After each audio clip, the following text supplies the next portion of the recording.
තවත් මං ඉවසන්න බෑ ඕයි. මගේ මුත්‍රා බොක්ක පැලෙන්න වගේ.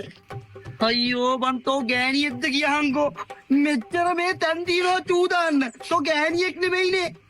ඔය තනක් බල්ලා අයිනකි චූ කරපන්කෝ. ඔබ දන්නවනේ මට කවුරුත් ඉන්න තැන චූ යන්නේ නැහැ කියලා. ඔබත් අනික් පැත්ත හැරිලා තව කවුරු හරි එනව නම් කියහන්කෝ. ගෑණියෙක් වෙන්න ඕන එකෙක්. අම්මලා කීමට පිරිමියෙක් වුණාම ওই වගේ දේවල් වෙනවා. මං එහා පැත්ත හැරලා බලන්නම් කවුරු එනවද කියලා. තෝ දාගනින් ඕක. අඩෝ උඹලා තමයි බං නියම යාළුවෝ. හරි දාගනි. ඒ පැත්තෙන් නෑ. මේ පැත්තෙන් නෑ. සුපිරිය. ඉක්මනට දාගනි. ඒ පාර මොකද බං? අර බලපං පාතින් හෙලිකොප්ටරයක් යනවා. ඒ හෙලිකොප්ටරේ ඉන්නේ උන්ට. උඹේ ඔය චූටි බිජ්ජපනේ කියලාද බය? ඔව් බං ඒ සද්දටයි උන් බලන් ඉනින්දයි මට යන්නේ ඕයි. අදෝ එහන් මේ කන පැලෙන්න ගහනවා මට මල වැල්ලා ඉන්නේ. පාඩුවේ එහා පැත්තල චූපාර දාගනින් මං දෙපැත්තේ කවුරු හරි එනවද කියලා බලන්නම්. හරි? මලවන්නන්න එපා. දාපන්.